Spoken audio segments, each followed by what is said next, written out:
And our next speaker, I hope he's ready, is from the great state of Unique York, Mr. John Wallace.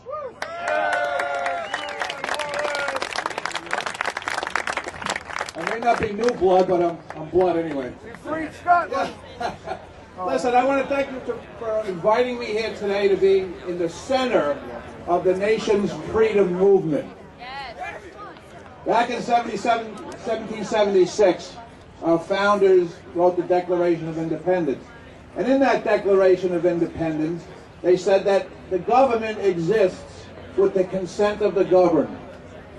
If the government no longer does what it's supposed to do, it is not only their right, but the people's sacred duty to change that government. That's why we're here today, to change the government. One of the issues that I'm very concerned with is the amount of special interest money that comes into all of these campaigns. It affects our elections, it affects how people vote, and we're talking hundreds of millions of dollars. In my campaign, I don't take any special interest money. I don't take any PAC money. I don't take any money from any kind of a special group. I look at special interest money as bribery. Politicians are the only ones that are allowed to take special interest money, which another word for that is a bribe. Does it have anything to do with the fact that they write the laws? You bet it is. So, when President Lincoln said in his Gettysburg Address, and he described our government as a nation of the people, by the people, and for the people, we now have a government of the special interest groups, by the special interest groups, and for the special interest groups. In every election, almost every election that's held today, special interest groups are the winners. The American people are the losers. Thank you very much. Another issue that we have, which is very important, right now there's 6 million young children under the age of 18 in our schools that are on either Ritalin or some other psychotropic drug. 20 years ago, there wasn't any children on it. If you look a little bit and you find out, some of the speakers have said that earlier today, big corporations, big pharmaceutical companies, they paid off the research companies. They paid off the American Psychiatric Association to come up with a phony attention deficit disorder diagnosis that isn't confirmed. It doesn't wash. It's not a medical diagnosis. And right now, there's 6 million children in the United States on psychotropic drugs. That's got to be stopped. And it has to do with money. The pharmaceutical industry is one of the largest contributors, or should I say bribers, to members of Congress.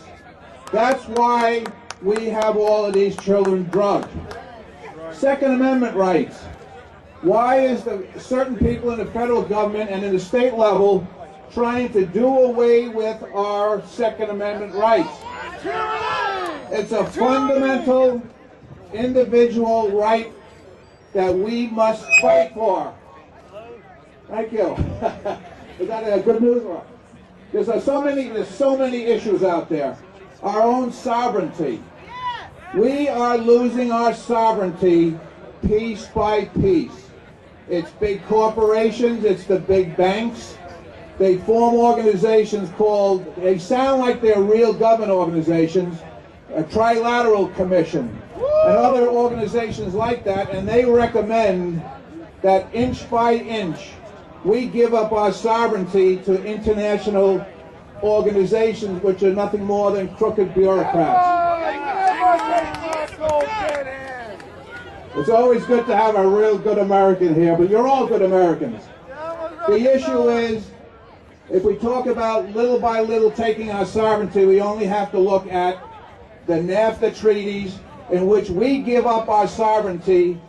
Our employees and our manufacturing people get the short end of the stick, Jobs go to Mexico, they go to China. It doesn't help the Mexican workers, it doesn't help the Chinese workers. They're just being used by the big international corporations. All of this lead-filled toys and poisoned food that came to the United States in the last year or so, it came from American-owned companies doing business in China. They never say that, but either they're fully owned or half owned by American corporations. There are just so many issues out there. Honest elections. We only have to look at the Ron Paul campaign and his elections in different parts of the country to find out that the people who supply the machines also give bribes, donations to our candidates. That's why we're still using these machines that are not 100% effective or reliable. The only reliable information you need is a paper ballot.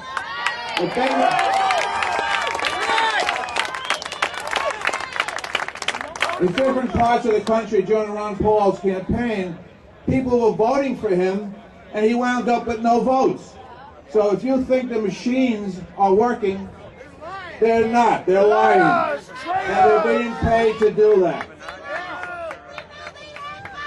Hang the rascals!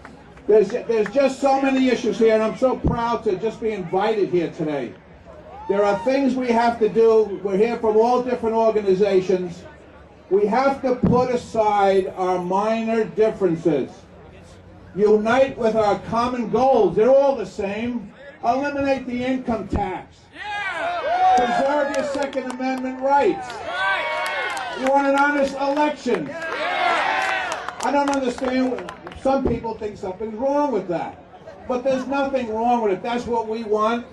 Just like the founders had to rise up in 1776 and throw out the chains and shackles of the King of England. So must the Americans today rise up, throw away the shackles and chains of special interest groups, give people the true, honest election, and we'll win.